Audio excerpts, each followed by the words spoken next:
For a while now, I have been receiving testimonies of those who have seen the other side, and their testimonies are so inspiring and it keeps blessing lives as we share it here on this channel.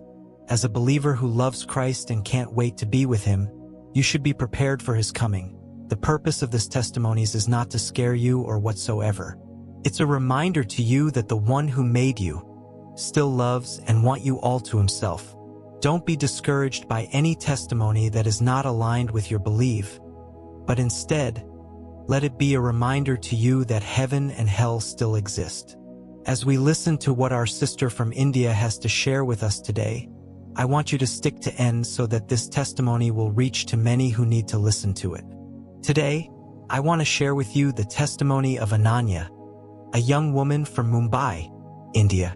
Raised in a traditional Hindu home, Ananya had religion, rituals, and moral living.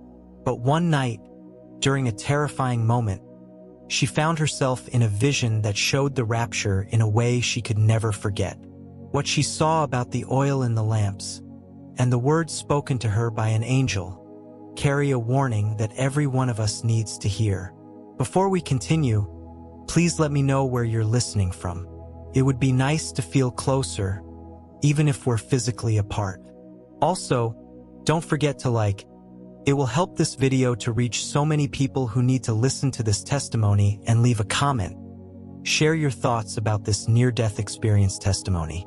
Let's have a fair and open discussion so we can learn from each other here on this channel, and don't forget to subscribe for more of this content coming your way. Enjoy listening. My name is Ananya, and I'm 28 years old.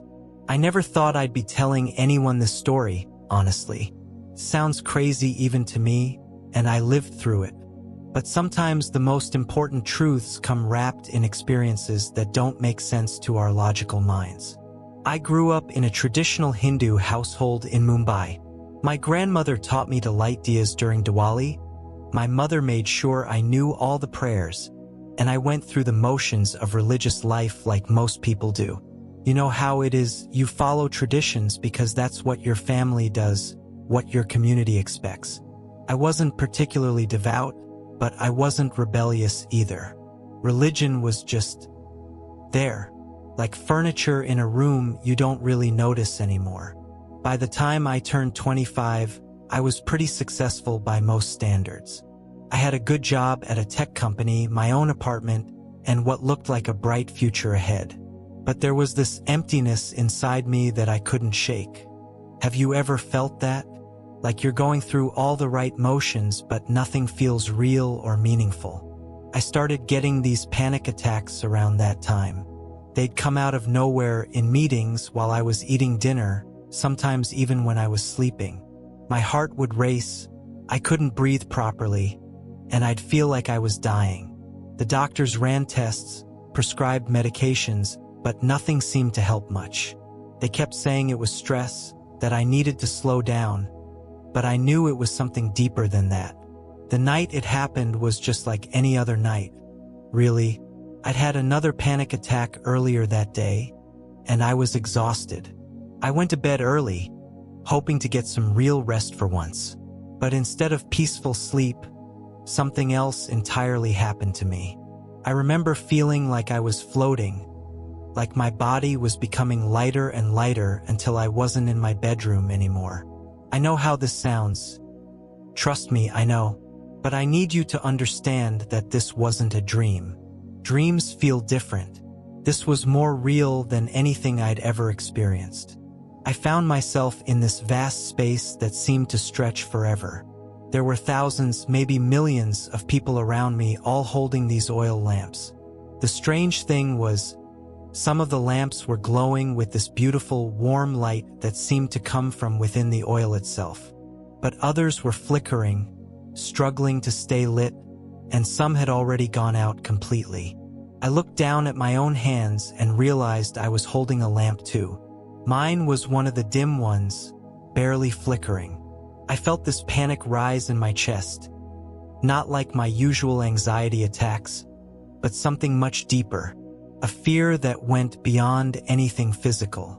Then I heard this sound. It started low, like distant thunder, but it grew into something magnificent. Music, but not music. Voices, but not human voices. It was like the entire universe was singing at once. And as this sound grew louder, I saw them. Angels. I know, but there they were. Beautiful beyond description, moving through the crowd. They were lifting people up, but only certain people. Only the ones whose lamps were burning bright with that radiant oil. As they lifted them, I could see they were being carried up into the clouds where there was this figure waiting. I can't describe him properly. The light coming from him was so intense, but somehow it didn't hurt to look at. There was such love in his presence, but also such holiness that I felt completely undone. I knew, without anyone telling me, that this was Christ. Not the Christ I'd learned about in comparative religion classes, not a historical figure from textbooks, but the living Christ. The people with the bright lamps were being welcomed into his presence. I could see the joy on their faces, hear their voices joining that cosmic song. But then I noticed the others, the ones like me with dim or empty lamps. We were reaching up, crying out, trying to follow, but we couldn't rise. We were stuck. I heard voices around me. Lord, Lord, we believed. We went to temples, we said prayers, we followed the rules. But there was no response from above. Instead, I heard something that made my blood run cold. The sound of gates closing. Not physical gates, but something far more final. The sound echoed like thunder, and I knew with absolute certainty that it was over for us. That's when I felt a presence beside me. I turned and saw an angel, but this one wasn't lifting anyone up. His face was filled with sorrow as he looked at all of us with our empty lamps. "Why can't we go?" I asked him. "I'm religious. I've lived a good life. I've tried to be moral, to follow the teachings." He looked at me with such compassion, but his words shook me to my core. The oil is his spirit. Without him, no man can rise. I stared at my flickering lamp. "But I have oil," I said. "You have the oil of good works, of tradition, of human effort." He replied gently, "But that oil burns out. The oil you need is the very Spirit of God dwelling within you. It's not something you earn or achieve. It's something you receive." "How?" I whispered. "By surrendering everything to Christ, not adding him to your religion, but letting him become your life. The oil is not about what you do, it's about who lives in you." As he spoke these words, I felt something breaking open inside my chest. All my religious practices, all my good intentions, all my efforts to be worthy, they all felt like empty shells suddenly. I realized I'd been trying to fill my lamp with my own understanding, my own righteousness, my own version of spirituality. But it wasn't enough. It was never going to be enough. I looked up at that figure in the clouds, and for the first time in my life, I wasn't trying to impress him or prove myself worthy. I was just broken, empty, desperate. "Help me," I whispered. "I don't want to be left behind. Fill my lamp with your oil." That's when I woke up. I was back in my bed, but everything was different. I can't explain it properly. It was like waking up from black and white into full color. The emptiness that had been eating at me for years was gone, replaced by this sense of fullness, of presence. I knew Christ was with me, not as a religious concept, but as a living reality. I got up and looked at myself in the mirror. I looked the same on the outside, but I knew something fundamental had changed on the inside. The oil, his spirit, was there now. I could feel it like a warm light in my chest. The first thing I did was call my mother. It was 3 a.m, but I couldn't wait. I tried to tell her about my experience, but she was worried I was having some kind of breakdown. To be honest, I understood why. If someone had told me this story a few days earlier, I would have suggested they see a psychiatrist. But I couldn't deny what had happened to me. The panic attacks were gone. That crushing emptiness was gone. For the first time in my adult life, I felt truly alive, truly at peace. I started reading the Bible, something I'd never done before. I was amazed at how much of it seemed to connect directly to what I'd experienced. The parable of the 10 virgins with their lamps, the teachings about being born again, about receiving the Holy Spirit, it all made sense now in a way that went beyond intellectual understanding. I joined a small Christian community in Mumbai. It wasn't easy. My family was confused and hurt. Some friends distanced themselves from me. There were people who accused me of betraying my heritage, of being brainwashed by Western religion. But I knew what had happened to me was real. The oil in my lamp, Christ's Spirit living in me, that was undeniable. What I learned is that religion and relationship are two very different things.